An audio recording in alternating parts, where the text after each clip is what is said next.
Hi guys, welcome back to my channel. Not gonna lie, it has been some hard days for this old gal. So I thought today I would just jump on and show you all the cookbooks that I have. Now, in retrospect, I actually don't feel like I have a lot of cookbooks. I feel like I only have like 10. That's why I'm always asking for them for my birthday.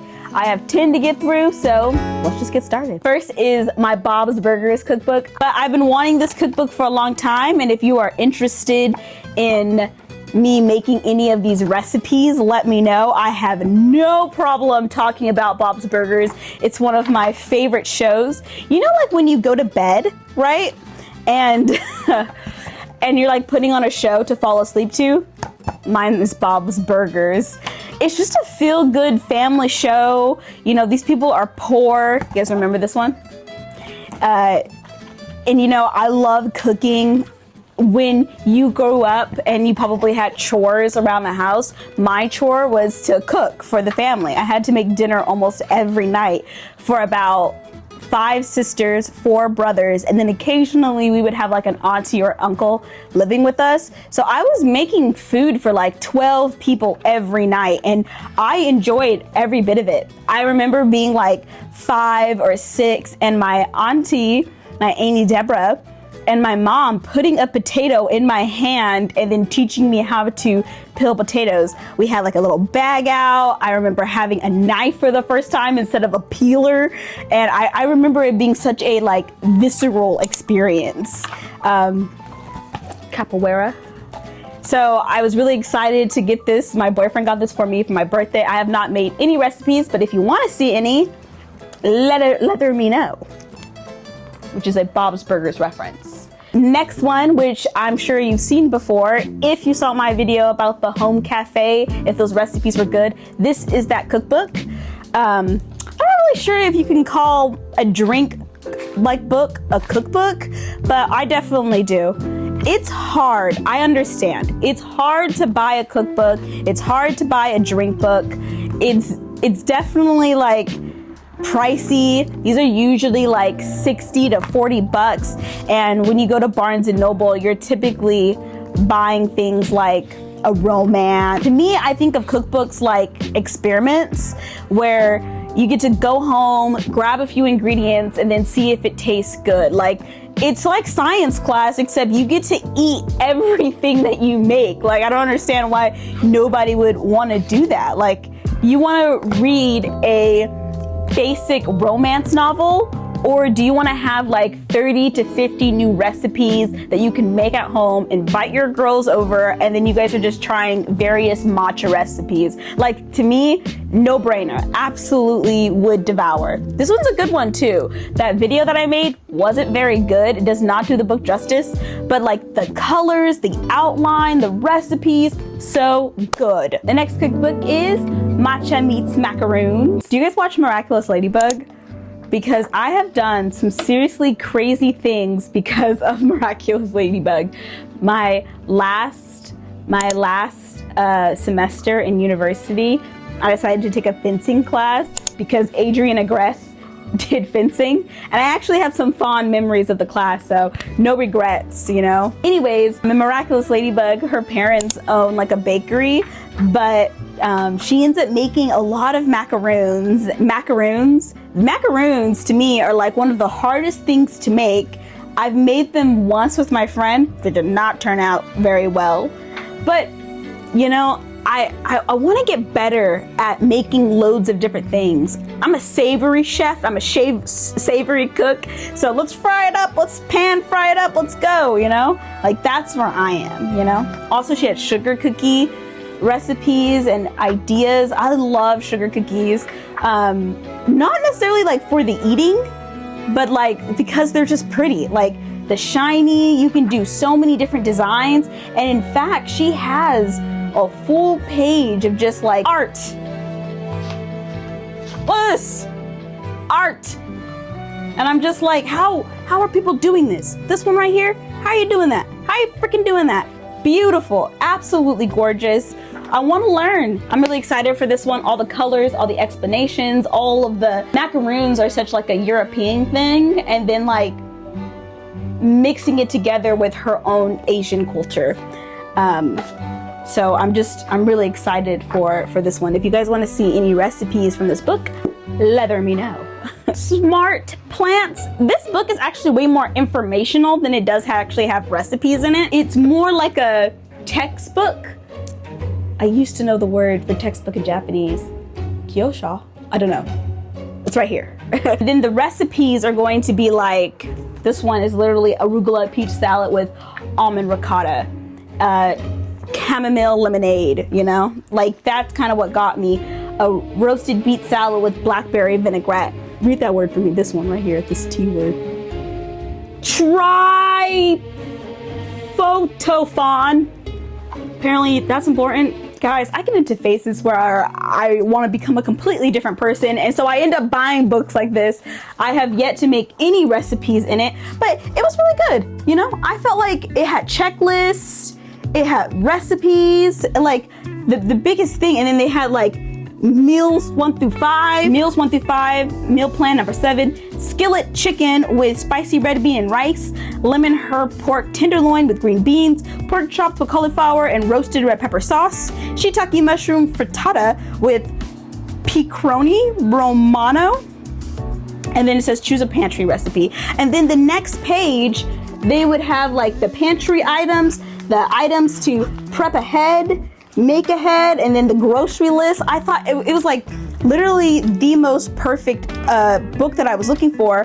However, it was a bit big. Like can you imagine going to the grocery store and being like, okay, I need strips of steak. Like that wasn't gonna be me. It was like at some point in time I realized that I do enjoy cooking. I don't mind going to the grocery store. Goal is to live in Japan. You know, I lived in Japan before, but I want to go back and actually live in Japan for my life for at least 10 years. They say that people go to the grocery store like multiple times a week, and that's me. I will go to the grocery store multiple times a week to figure out what I want to cook for dinner or breakfast, or if I'm feeling like I want to try a new recipe. So this book didn't actually really become handy to me because I had realized that I don't mind carving the time out to make my meals. All right, so I'm about to show you some of my favorite cookbooks, starting off with A Full Table of Love. It's so well crafted, and you can tell how much heart is in these books. I've taken notes throughout this whole entire book. I've made a couple of the recipes that she has. It's so well organized. I love the idea that food can seduce someone. I love the idea that, you know, food brings comfort. It's also nourish, like how you just nourish your body with food. And so she had so many of these creative recipes, not even so much of like, kind of like matcha and macaroon where you're gonna get like a sesame seed brownie. They were really approachable recipes, and I'm gonna say high-end recipes, with stories of why they are in here. She even talks about making food for her kids, and one of the lines that she says is, I don't try to conform their taste to mine, and I don't also change my cooking for them. And I think that's really important.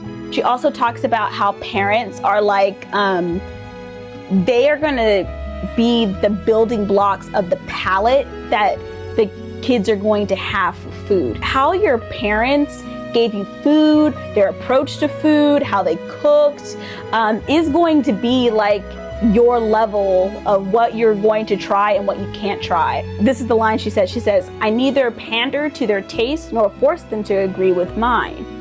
Even my boyfriend has stories of like, you know, his mom cooking for him, saying like the food was bland and it's made him a little bit of a picky eater. And I 100% agree. I 100% agree that you are going to be the person that helps your kids either love food or like, seriously, so many. I love this book. One of the reasons why I actually decided to pick up this book was from her very first recipe. And it's true, there's no other food I know that can heal the body or the soul quite like chicken soup. Her mother was in the hospital, not doing very well, and this soup was the only thing that she would eat, and it kind of nursed her back to health.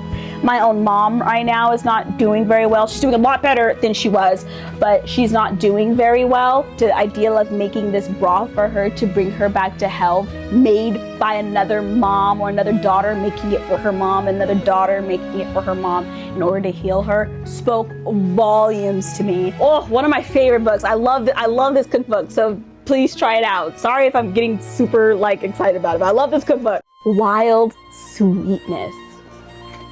Oh, you guys, this is like my type of video, actually. Gorgeous. She starts it off with a Mary Oliver quote, and I love Mary Oliver. She's a poet, and I had just read Devotions, which is the selected poems, and she says she was finally perfectly finished, perfectly heartbroken, perfectly wild. She gives you great recipes about setting intentions when you cook, like what are you cooking for, why are you doing this? Because cooking can definitely be overwhelming for sure. I have to touch this thing like every 2 seconds. I don't know why. You know, lemon curd strudel cake, scorched cheesecake, parsnip cake with tahini frosting. Gorgeous.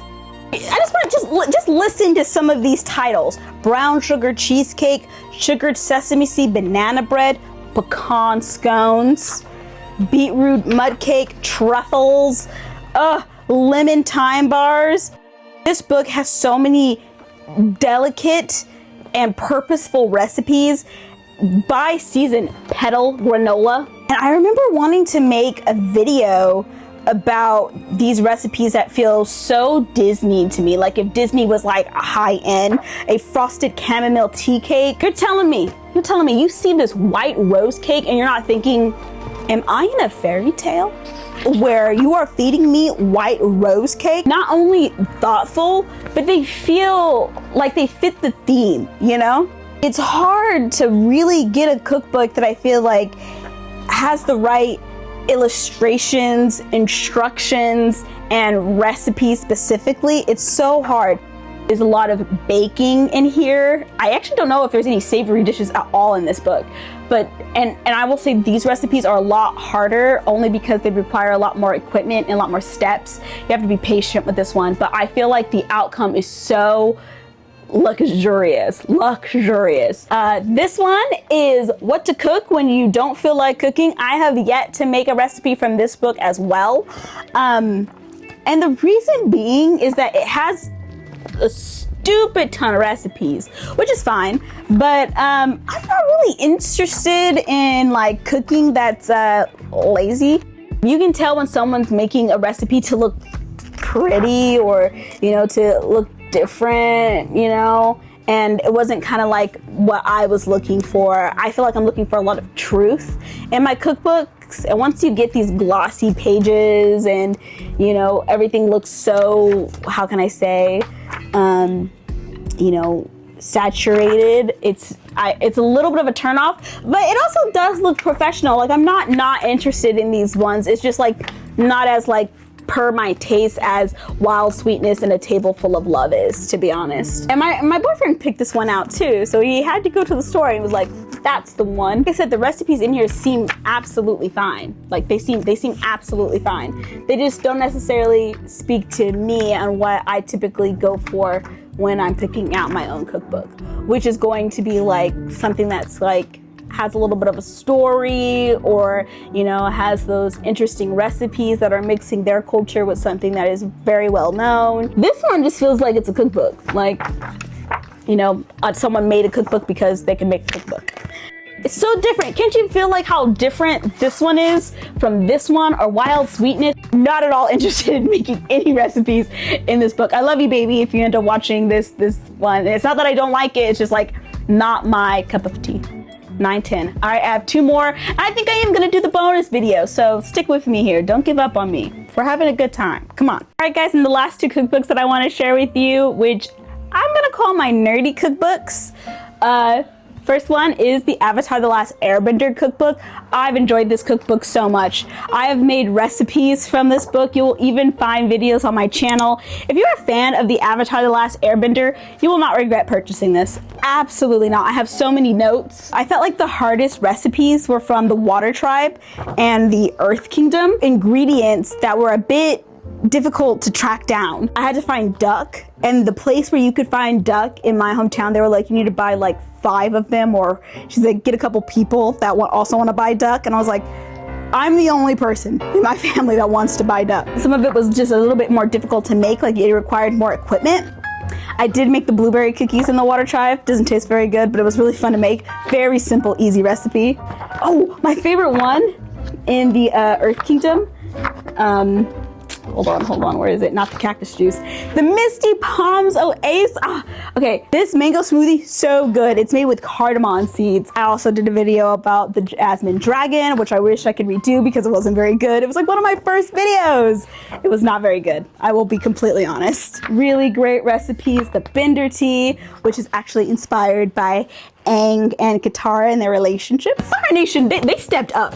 They were like, we're here to attack. And what are we attacking? Your taste buds. I enjoyed almost every single recipe. I made the Sizzle Crisp, easy to make, delicious to make. The Komodo Dragon Chicken, so good, so good. Enjoyed it so much. Please buy if you're a fan. The next one I'm going to show you is the unofficial Ghibli cookbook, which you've also seen a video about. I have no qualms. Is it qualms or qualms? With this book, other than I really felt like they should have added a lot more imagination. They were just making recipes that are inside the show, which I feel like we've seen a couple of times already as Ghibli fans. Having a day to yourself and you made one of the recipes here, flipping through the book while you're watching, one of the Ghibli movies. I think it would be a really lovely experience, so no regret. And I do have a bonus book, but it's not mine, it's my boyfriend's. It is the Ninja Turtle Cookbook. It is a pizza cookbook, so in here are just pizza recipes. He wants to make like 12 of these. We have a couple's bingo card, and on our couple's bingo card, it literally says, make at least 10 of these Ninja Turtle recipes. This is my favorite one, the breakfast pie.